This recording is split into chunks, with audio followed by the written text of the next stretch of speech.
ప్రభునామానికి మహిమ కలుగును గాక. ఎందరికి నా హృదయపూర్వక వందనాలండి. బాగున్నారు కదా మీ అందరూ? చూడండి, మన జీవితంలో ఏదైనా జరిగినా కూడా మనం కలవరపడకూడదు, కలత చెందకూడదు. ఏది జరిగినా నీ మేలుకే అని గుర్తుపెట్టుకో. కొంతమంది ఏదైనా శోధన వచ్చినా, ఏదైనా సమస్య వచ్చినా, ఇబ్బంది వచ్చినా చాలా భయపడిపోతారు, దేవుని సన్నిధికి దూరంగా పారిపోతారు. కానీ ప్రభు నీ జీవితంలో ఏదైనా చేశాడంటే అది నీ మేలుకే అని గుర్తుపెట్టుకో. ఆయన మేలుల మీద మేలు చేస్తున్నాడు. కీడు మీద కీడు వస్తూ ఉంటే మేలు జరుగుతూ ఉన్నట్టు లెక్క. అనేకమైన మేలు దాచి ఉన్నాడు, అవన్నీ నీ కోసం పంపించబోతున్నాడు. ఒక మాట మీకు జ్ఞాపకం చేస్తాను. రోమా రాసిన పత్రిక 12వ అధ్యాయం 2వ వచనం, మీ మనస్సు మారి నూతన మగుట వలన రూపాంతరం పొందుడి. దేవునికి స్తోత్రం కలుగును గాక. ఈ మనస్సు మారడం వలన రూపాంతరం వస్తుంది. అంటే మనకు పశ్చాత్తాపం ఏదో విధంగా కలుగుతుంది, ఆయన కలిగేలా చేస్తాడు. మనం మునుపు ఎంత చీకటి వారమైనా, ఎంత భయంకరమైన వారమైనా, ఏదో ఒకసారి ప్రభుని దర్శించినప్పుడు పశ్చాత్తాపం అనేది నీకు కలిగినప్పుడు తప్పకుండా నువ్వు మారు మనసు పొందాలని ఆశిస్తావు, ఏడుస్తావు కూడా. ఇలాగే ఒక ఆయన మూవీ తీయాలని ఆలోచన వచ్చిందంట యేసు ప్రభు మీద. అలాగే దానికి కావాల్సిన నటుని దగ్గరికి వెళ్తే, ఒక యాక్టర్ దగ్గరికి, ఆయన జిమ్ క్యావిజల్ అతని పేరు. అతను అంతా సబ్జెక్ట్ అంతా చెప్పాడు. ఇలా చేయాలి, ఇలా చేయాలి, మనం కళ్ళ కట్టినట్టుగా అందరికి చూపించాలి, ఏసే పడిన శ్రమ, ఆయన పొందిన గాయాలు, ఇవన్నీ చూపించాలంటే ఓకే సార్ అని చెప్పాడు.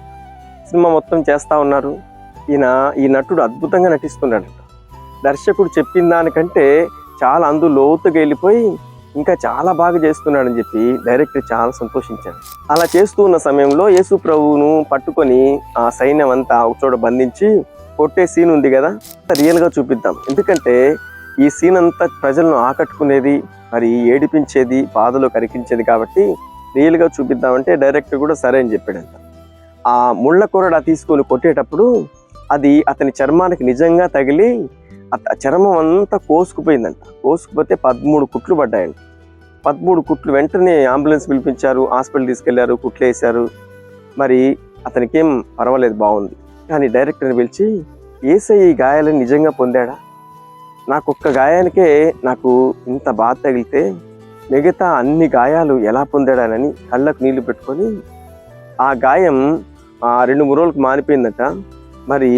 ఆ సెట్లోకి మళ్ళీ వెళ్ళిన తర్వాత అక్కడ మోకరించి అందరి ముందర ఏడుస్తూ నేను కూడా రక్షణ పొందుతున్నా అని చెప్పి యేసుక్రీస్తు బాప్తిసం పొందాడంట. ఈరోజు మన జీవితంలో కూడా పశ్చాత్తాపం అనేది నీకు కూడా ప్రభు కలిగిస్తాడు. ప్రభు నిన్ను కూడా దర్శిస్తాడు. ఆ నటుడు కూడా చూడండి, యేసే పొందిన గాయాలు నిజంగా రుచి చూచిన తర్వాత అతడు బాప్తిసం పొందలేకుండా, దేవుణ్ణి ఎరగకుండా ఉన్నంత కాలం అదంతా తోలేసి ఇప్పుడు బాప్తిసం పొందడానికి ఇష్టపడుతున్నాడు.